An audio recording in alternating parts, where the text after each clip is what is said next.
Seat of wisdom episode 1. இதில் நம்ம செல்ஃபாக உமனை பற்றி நம்ம பேசலாம். ஒரு உமன் யாராக இருந்தாலும், ஒரு ஆஃப்டர் மேரேஜாக இருக்கட்டும், எந்த சுச்சுவேஷனாக இருக்கட்டும், ஃப்ரெண்ட்ஸ் யார் கூட வேணாலும் இருக்கட்டும், ஒரே ஒரு விஷயம் தான், நம்ம ஏதாவது ஒரு ரொம்ப டஃப்பான சுச்சுவேஷன், அதாவது வந்து நம்ம காரணமே கிடையாது அந்த பிரச்சனைக்கு, இது யாராக வேணாலும் இருக்கிற ஆப்போசிட், ஓகேவா? நீங்கள் தனியாக இருக்கீங்க, எப்போ பார்த்தாலும் உங்களை வந்து ப்ளேம் பண்ணிகிட்டே இருக்காங்க, நீங்கள் காரணமே இல்லைன்னு உங்களுக்கு தெரியும், ஓகேவா?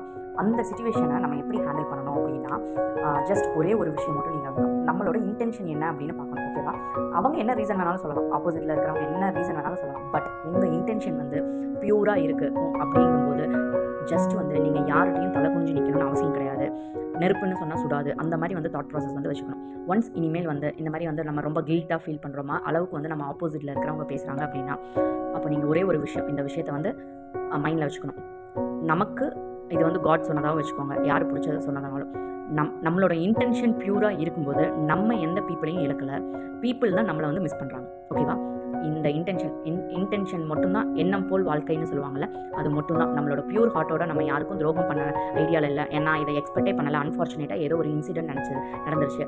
யார் ப்ளேம் பண்ணாலுமே 100% அதுக்கு நம்ம காரணம் இல்லை அப்படின்னா நம்ம கில்ட் ஆகணும்னு அவசியமே கிடையாது. Just pray to God. அந்த இன்சிடென்ட்லேருந்து நம்ம எப்படி ஓவர் கம் பண்ணுங்கிறத சைக்காலஜி டாக்டர் இவங்க அதெல்லாம் விட பெரிய சைக்காலஜிஸ்ட்டுங்கிறது யூனிவர்ஸ், அதாவது வந்து ஹையர் பவர். யூனிவர்ஸ் அப்படிங்கிறது வந்து எந்த காடாக வேணாலும் இருக்கலாம். நீங்கள் எந்த காடை ப்ரே பண்ணுறீங்களோ கண்ணை மூடி என்னென்ன உங்களுக்கு தாட் ப்ராசஸ் வருதோ அதை ப்ரே பண்ணுங்கள். கண்டிப்பாக வந்து உங்களுக்கு ஒரு பீப்புள் மூலியமாவோ இல்லை மெசேஜ் மூலியமாவோ கண்டிப்பாக வந்து அந்த ப்ராப்ளத்துலேருந்து டேக்கிள் பண்ணுவாங்க. இனிமேல் வந்து நம்ம இன்டென்ஷன் இல்லாமல் நம்மளை யாராக வேணாலும் இருக்கலாம் ப்ளேம் பண்ணாங்க அப்படின்னா நம்ம மைண்டில் வர வேண்டியது என்ன? Pure intention. நம்மளோட இன்டென்ஷன் வந்து யாருக்கும் தப்பாக நினைக்கல அப்படிங்கும்போது நம்ம யார்கிட்டையும் தலை குனிஞ்சு இல்லை சாரி கேட்கணும்னு அவசியம் கிடையாது. Thank you. Have a great